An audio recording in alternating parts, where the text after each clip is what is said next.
Hello friend, फिर से बहुत बहुत स्वागत है आप सभी का आपका अपना ही यूट्यूब चैनल मेजर टारगेट पर। तो प्यारे बच्चों, आज की इस वीडियो में हम लोग क्लास 10 के सोशल साइंस यानी कि सामाजिक विज्ञान के काफ़ी महत्वपूर्ण मोस्ट वीवीआई ऑब्जेक्टिव क्वेश्चंस को पढ़ने वाले हैं, जो आपके आगामी बोर्ड परीक्षा के लिए अत्यंत ही महत्वपूर्ण है।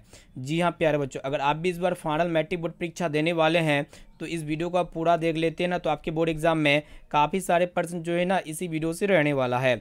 और इसमें हम लोग जितने भी प्रश्न को बताएंगे, चाहे वो एडिशनल प्रश्न भी हो जो बिहार बोर्ड में बार बार पूछ लिए जाते हैं, ये सभी प्रश्न आपका एनसीईआरटी के न्यू बुक और पैटर्न पर आधारित होने वाला है। ठीक है, तो प्यारे बच्चों फटाफट से वीडियो को लाइक कर दीजिएगा, चैनल पर नए हैं तो चैनल को भी सब्सक्राइब कर लीजिएगा। और यहाँ पे अभी तक हमारे व्हाट्सएप ग्रुप में नहीं जुड़े तो फटाफट से व्हाट्सएप नंबर ले लीजिए। मेरा व्हाट्सएप नंबर है 6206076569। सिंपल इस नंबर को आप मैसेज कीजिए, आप बोलिए कि सर हमें व्हाट्सएप ग्रुप में जोड़ दीजिए, तो हम जो है ना आपको व्हाट्सएप ग्रुप में जोड़ देंगे। तो चलिए प्यारे बच्चों, देखिए यहाँ पे आज का पहला प्रश्न जो कि आपके एग्जाम के लिए अत्यंत ही महत्वपूर्ण है। तो प्यारे बच्चों, आपसे पूछा जा रहा है कि विश्व में सर्वप्रथम मुद्रण की शुरुआत कहाँ हुई। काफ़ी ही महत्वपूर्ण प्रश्न है। तो प्यारे बच्चों, विश्व में सर्वप्रथम मुद्रण की जो शुरुआत हुई थी ना, किस देश में हुई थी, तो चीन देश में हुई थी। इसे आपको पता होना चाहिए। प्यारे बच्चों, आपके बोर्ड एग्जाम में एक प्रश्न भी पूछे आते हैं कि भारत में मुद्रण प्रेस की शुरुआत किसने की थी, तो पुर्तगालियों ने की थी। आपके एग्जाम में एक प्रश्न ये पूछे आते हैं कि कागजी मुद्रा का आविष्कार किस देश में हुआ था, तो चीन देश में ही हुआ था। ठीक है, ये सभी प्रश्न हम आपको अतिरिक्त बताते हैं और जो बिहार बोर्ड से संबंधित है, जो एग्जाम में बार बार पूछ लिए आते हैं। ठीक है, अब आइए प्यारे बच्चों, देखिए यहाँ पे नेक्स्ट क्वेश्चन की तरफ बढ़ चलते हैं। चलिए देखिए यहाँ पे दूसरा नंबर प्रश्न क्या कराए कि यहाँ पे आपसे पूछा जा रहा है कि मैजिनी का संबंध जो है ना किस संगठन से था। काफ़ी महत्वपूर्ण है। तो प्यारो जो ये मैजिनी का संबंध जो है ना ये कार्बोनरी संगठन से था, जो कि ऑप्शन बी में आपका दिया हुआ है। आपके बोर्ड एग्जाम में एक प्रश्न ये भी पूछे आते हैं कि यंग यूरोप संगठन की स्थापना किसने की थी, तो मैजिनी ने की थी। साथ में इसे भी आपको याद होना चाहिए। अब चलिए प्यारो जो देखते हैं यहाँ पे नेक्स्ट क्वेश्चन का क्या कराए कि यहाँ पे आपसे पूछा जा रहा है कि बिस्मार्क निम्न में से क्या था। बहुत ही महत्वपूर्ण प्रश्न है। तो प्यारे बच्चों, ये बिस्मार्क जो है ना ये क्या था आपको पता होना चाहिए। ये जो है ना कूटनीतिज्ञ था, जो कि ऑप्शन डी में आपका दिया हुआ है। एक प्रश्न आपके बोर्ड एग्जाम में ये भी पूछ ले आते हैं कि रक्त और लोह की नीति का पालन किसने किया था, तो बिस्मार्क ने किया था। और प्यारे बच्चों, बिस्मार्क जो है ना किस देश का प्रधानमंत्री था, तो जर्मनी देश का प्रधानमंत्री था। इसे आपको याद होना चाहिए। अब चलिए प्यारे बच्चों, देखते हैं यहाँ पे नेक्स्ट क्वेश्चन की तरफ बढ़ चलते हैं। देखिए यहाँ पे चौथा नंबर प्रश्न क्या कराएगी, यहाँ पे आपसे पूछा जा रहा है कि नरोत्तम सिन्हानु कहाँ के शासक थे। बहुत ही महत्वपूर्ण है। तो प्यारे बच्चों, ये जो है ना कहाँ के शासक थे नरोत्तम सिन्हानु, तो आपको पता होना चाहिए। पर बच्चों, काम्बोडिया के शासक थे। आपके एग्जाम में एक प्रश्न ये पूछे आते हैं कि अंकोर वाट का मंदिर किस देश में है, तो काम्बोडिया में। इसे आपको पता होना चाहिए। अब आइए प्यारे बच्चों, देखिए यहाँ पे पांचवा नंबर प्रश्न जो कि आपके बोर्ड एग्जाम के लिए बहुत ही महत्वपूर्ण है। यहाँ पे आपसे पूछा जा रहा है कि दास कैपिटल किसकी रचना है। काफ़ी महत्वपूर्ण है। तो प्यारे बच्चों, ये जो दास कैपिटल है ना कार्ल मार्क्स की रचना आपको पता होना चाहिए। और ये कार्ल मार्क्स का जन्म कहाँ पे हुआ था, तो जर्मनी देश में हुआ था। साथ में से भी आपको याद होना चाहिए। अब आइए प्यारे बच्चों, देखते हैं यहाँ पे नेक्स्ट क्वेश्चन की तरफ बढ़ चलते हैं। देखिए यहाँ पे छठा नंबर प्रश्न क्या कराए कि यहाँ पे आपसे पूछा जा रहा है कि रक्त एवं लोह की नीति का अवलंबन किसने किया था। बहुत ही महत्वपूर्ण है। तो प्यारे बच्चों, ये रक्त एवं लोह की नीति का जो अवलंबन किया था ना किसने किया था, बिस्मार्क ने किया था। प्यारे बच्चों, आपके एग्जाम में एक प्रश्न ये पूछ ले आते हैं कि बिस्मार्क को किस उपाधि से जाना जाता है। ठीक है, तो प्यारे बच्चों, बिस्मार्क को जो है ना मतलब किस उपाधि से जाना जाता है, तो लोह पुरुष यानी कि आयरन मैन के भी नाम से जाना जाता है बिस्मार्क को। अब चलिए प्यारे बच्चों, देखिए यहाँ पे नेक्स्ट क्वेश्चन की तरफ बढ़ चलते हैं।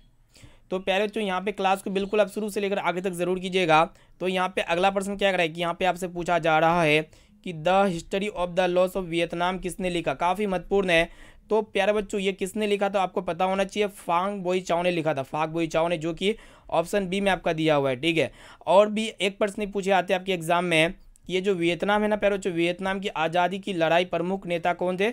यानी कि कहने का तात्पर्य ये है कि ये जो वियतनाम है, वियतनाम की आज़ादी की लड़ाई के प्रमुख नेता कौन थे, तो हो ची मिन्ह थे। इसे आपको याद होना चाहिए। ठीक है, अब चलिए प्यारे बच्चों, देखते हैं यहाँ पे नेक्स्ट क्वेश्चन क्या कराएगी। यहाँ पे आपको बताना है कि पूर्ण स्वराज की मांग का प्रस्ताव कांग्रेस के किस वार्षिक अधिवेशन में पारित हुआ। बहुत ही महत्वपूर्ण प्रश्न है। तो प्यारे बच्चों, आपको पता होना चाहिए पूर्ण स्वराज की मांग का प्रस्ताव जो है ना कांग्रेस के किस वार्षिक अधिवेशन में पारित हुआ था, तो कब हुआ था प्यारे बच्चों, 1929 में हुआ था। और कहाँ पे हुआ था प्यारे बच्चों, लाहौर में हुआ था। ठीक है, आपके बोर्ड एग्जाम में एक प्रश्न ये पूछे आते हैं कि पूर्ण स्वराज दिवस कब मनाया जाता है। ठीक है, तो पूर्ण स्वराज दिवस जो मनाया जाता है ना प्यारे बच्चों, आपको पता होना चाहिए 26 जनवरी 1930 में मनाया जाता है। ठीक है, इसको अच्छी तरीके से याद रखिएगा। अब चलिए प्यारे बच्चों, देखते हैं यहाँ पे नेक्स्ट क्वेश्चन की तरफ बढ़ चलते हैं। आइए देखिए यहाँ पे अगला प्रश्न क्या कराए कि यहाँ पे आपसे पूछा जा रहा है, प्रश्न बहुत ही महत्वपूर्ण है।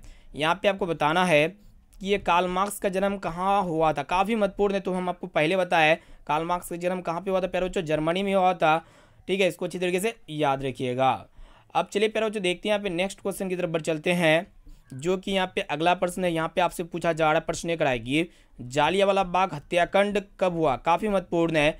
तो प्यारे बच्चों ये जालियांवाला बाग हत्याकांड जो हुआ था प्यारे बच्चों कब हुआ था, 13 अप्रैल 1919 ईस्वी में हुआ था, जो कि ऑप्शन सी में आपका दिया हुआ है। सी विकल्प बिल्कुल ही करेक्ट आंसर हो जाएगा। आपके बोर्ड एग्जाम में एक प्रश्न ये पूछ लिए जाते हैं कि जालियांवाला बाग हत्याकांड कहाँ पे हुआ था, तो प्यारे बच्चों अमृतसर में हुआ था। इसे आपको याद होना चाहिए। अब आइए देखिए यहाँ पे नेक्स्ट क्वेश्चन क्या कराएगी। यहाँ पे आपसे पूछा जा रहा है कि बिहार की पहली रेल लाइन निम्न में से कौन थी। काफ़ी महत्वपूर्ण है। तो प्यारे बच्चों बिहार की पहली रेल लाइन जो है ना प्यारे बच्चों ईस्ट इंडिया रेलवे है, जो कि यहाँ पे ऑप्शन बी में आपका दिया हुआ है। आपके बोर्ड एग्जाम में एक प्रश्न ये भी पूछे आते हैं कि बिहार में रेलवे का मुख्यालय कहाँ है। ठीक है, तो प्यारे बच्चों बिहार में रेलवे का एकमात्र मुख्यालय कहाँ पे, हाजीपुर में। इसे आपको याद होना चाहिए। आपके बोर्ड एग्जाम में एक प्रश्न ये भी पूछ ले आते हैं कि रेलवे वर्कशॉप कहाँ पे स्थित है, तो जमालपुर में स्थित है। आपको पता होना चाहिए। ठीक है, काफ़ी महत्वपूर्ण प्रश्न यहाँ पे आपके सामने प्रस्तुत कर रहे हैं। ठीक है, अब चलिए प्यारे बच्चों देखते हैं यहाँ पे नेक्स्ट क्वेश्चन।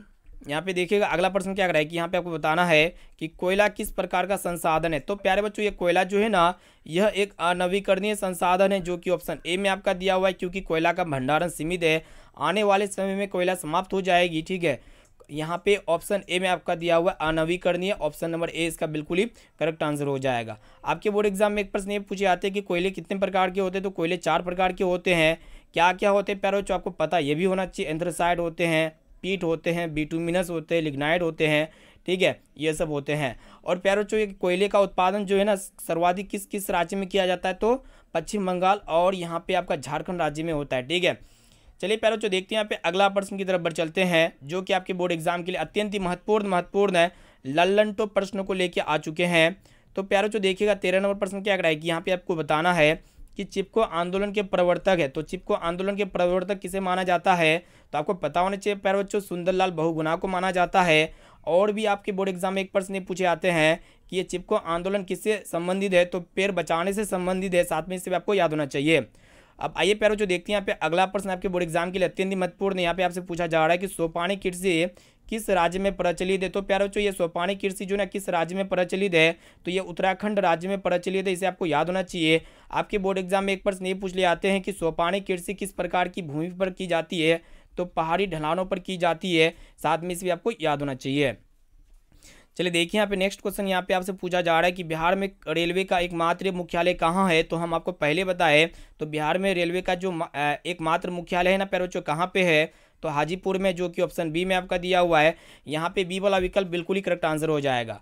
आपके बोर्ड एग्जाम में एक प्रश्न ये भी पूछे आते हैं कि बिहार की सीमा में रेल मार्ग की कुल लंबाई कितनी है। प्यारे बच्चों बोर्ड एग्जाम में गत वर्ष में बहुत बार पूछा जा चुका है, आपके बोर्ड एग्जाम में पूछे जा सकते हैं कि बिहार की सीमा में रेल मार्ग की जो कुल लंबाई है ना प्यारे बच्चों कितना आपको पता होना चाहिए। 6283 किलोमीटर है। ठीक है, 6283 किलोमीटर। इसको अच्छी तरीके से याद रखिएगा। आपके बोर्ड एग्जाम में एक प्रश्न ये भी पूछ लिए आते हैं कि भारत में सबसे पहली रेल गाड़ी किन स्टेशनों के बीच चली थी, तो मुंबई और थाने के बीच चली गई थी। साथ में इसे भी आपको याद होना चाहिए।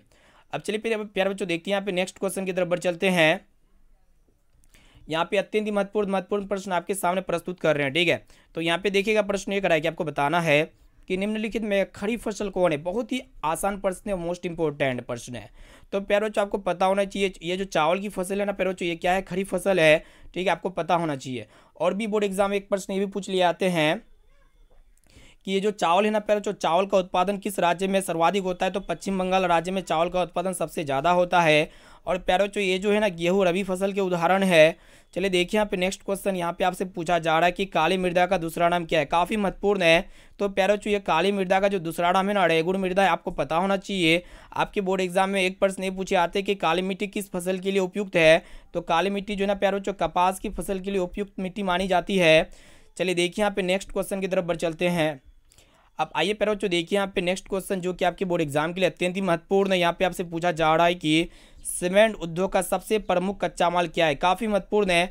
तो प्यारे बच्चों सीमेंट उद्योग का जो सबसे प्रमुख कच्चा माल है ना प्यारे बच्चों, चूना पत्थर है। आपके बोर्ड एग्जाम में एक प्रश्न ये पूछे आते हैं कि भारत में पहली सीमेंट कारखाना स्थापित कहाँ पे हुई थी। तो चेरापूंजी में हुई थी, साथ में से भी आपको याद होना चाहिए। अब आइए प्यारे बच्चों देखते हैं यहाँ पे नेक्स्ट क्वेश्चन। यहाँ पे आपसे पूछा जा रहा है कि भारत के किस स्थान पर पहला परमाणु ऊर्जा केंद्र स्थापित किया गया। ठीक है, तो प्यारे बच्चों आपको पता होना चाहिए भारत के किस स्थान पर पहला परमाणु ऊर्जा केंद्र स्थापित किया गया था। तो तारापुर में स्थापित किया गया था। आपके बोर्ड एग्जाम में एक प्रश्न ये पूछे जाते कि भारत में दूसरा परमाणु ऊर्जा केंद्र कहाँ है, तो राणा प्रताप सागर में है। ठीक है, अब चलिए प्यारे बच्चों देखते हैं यहाँ पे अगला प्रश्न की तरफ बढ़ चलते हैं। चलिए देखिए यहाँ पे नेक्स्ट क्वेश्चन क्या कराए कि यहाँ पे आपसे पूछा जा रहा है प्रश्न ये कराए कि पंचायती राज व्यवस्था सर्वप्रथम भारत के किस राज्य से शुरुआत हुई। काफी महत्वपूर्ण है।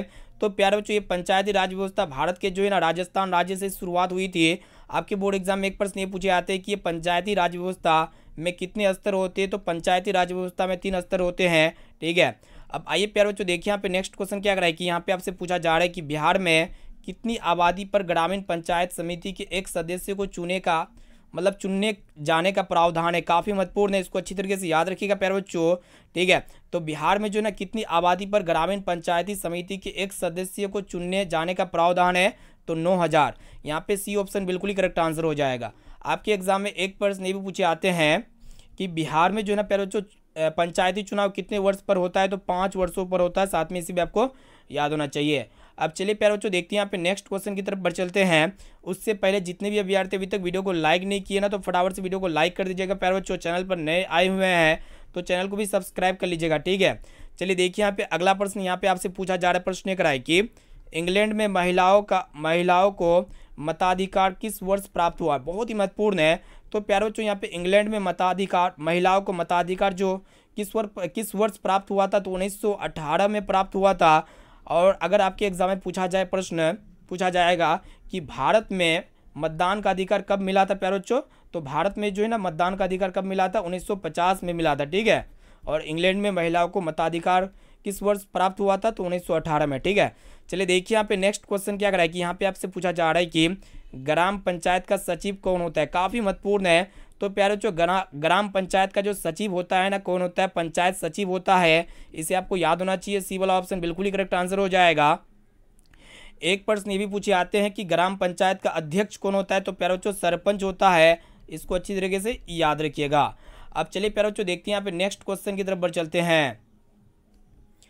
देखिए यहाँ पे अगला प्रश्न क्या कराए कि यहाँ पे आपसे पूछा जा रहा है कि राजनीतिक दलों का गठन सर्वप्रथम किस देश में हुआ। मोस्ट इंपोर्टेंट है। तो ये राजनीतिक दलों का जो गठन हुआ था ना, सबसे पहले किस देश में हुआ था, तो आपको पता होना चाहिए प्यारे बच्चों, इंग्लैंड देश में हुआ था, जो कि ऑप्शन ए बिल्कुल ही करेक्ट आंसर हो जाएगा। आपके एग्जाम में एक प्रश्न ये भी पूछे आते हैं कि भारत में जो है ना प्यारे बच्चों, भारत में पहला राजनीतिक कौन सा बना था। ठीक है, यानी कि पहला राजनीतिक दल कौन सा बना था, तो भारतीय राष्ट्रीय कांग्रेस बना था। आपको याद होना चाहिए। अब आइए प्यारे बच्चों देखते हैं यहाँ पे नेक्स्ट क्वेश्चन क्या कराएगी। यहाँ पे आपसे पूछा जा रहा है कि किस देश में बहुदलीय व्यवस्था नहीं है। तो प्यारे बच्चों आपको पता होना चाहिए किस देश में बहुदलीय व्यवस्था नहीं है, तो चीन देश में बहुदलीय व्यवस्था नहीं है। ठीक है, यहाँ पे डी वाला विकल्प इसका बिल्कुल ही करेक्ट आंसर हो जाएगा। और प्यारे बच्चों भारत में जो है ना किस प्रकार की दलीय व्यवस्था है, तो भारत जो है ना प्यारे बच्चों बहुदलीय व्यवस्था में आते हैं। इसे आपको याद होना चाहिए। अब चलिए प्यारे बच्चों देखते हैं यहाँ पे नेक्स्ट क्वेश्चन की तरफ बढ़ चलते हैं। देखिए यहाँ पे क्या करा है कि आपको बताना है कि भारत में कहाँ महिलाओं के लिए आरक्षण की व्यवस्था है। तो प्यारे बच्चों आपको पता होना चाहिए पंचायती राज व्यवस्थाओं में महिलाओं के लिए आरक्षण की व्यवस्था है, जो कि ऑप्शन सी में आपका दिया हुआ है। आपके बोर्ड एग्जाम में एक प्रश्न ये भी पूछ लिए आते हैं कि पंचायत में महिलाओं के लिए कितना प्रतिशत आरक्षण है, तो 50% आरक्षण है। इसको अच्छी तरीके से याद रखिएगा। अब चलिए प्यारे बच्चों देखते हैं यहाँ पे नेक्स्ट क्वेश्चन की तरफ बढ़ चलते हैं। देखिएगा यहाँ पे क्या करा है कि यहाँ पे आपसे पूछा जा रहा है प्रश्न बहुत ही महत्वपूर्ण है, मोस्ट इंपोर्टेंट है। देखिएगा ध्यानपूर्वक।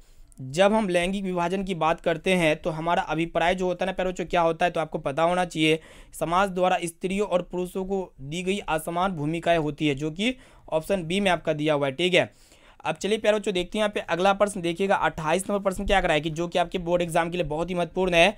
यहाँ पे आपसे पूछा जा रहा है कि बिहार के किस जिले की प्रति व्यक्ति आय सर्वाधिक है। तो प्यारे बच्चों बिहार के पटना जिले की प्रति व्यक्ति आय सबसे ज़्यादा है, जबकि जो आपका मतलब गया जिला है ना प्यारे बच्चों, गया ने, बल्कि यहाँ पे हम लोग क्या बोलेंगे प्यारे बच्चों, गोवा जिला की प्रति व्यक्ति आय जो है ना प्यारे बच्चों सबसे क्या है प्यारे बच्चों, सबसे ज़्यादा है। ठीक है, बिहार के किस जिले की प्रति व्यक्ति आय सबसे ज़्यादा है, तो बिहार के किस जिले की प्रति व्यक्ति आय सबसे ज़्यादा है, तो यहाँ पे पटना हो जाएगा। अगर आपके एग्जाम में पूछा जाएगा कि बिहार के किस जिले की प्रति व्यक्ति आय सबसे कम है, तो शिवहर जिले की प्रति व्यक्ति आय सबसे कम है। ठीक है, अगर आपसे पूछा जाएगा कि भारत में किस राज्य की प्रति व्यक्ति आय सबसे ज़्यादा है, तो गोवा राज्य की प्रति व्यक्ति आय सबसे ज़्यादा है।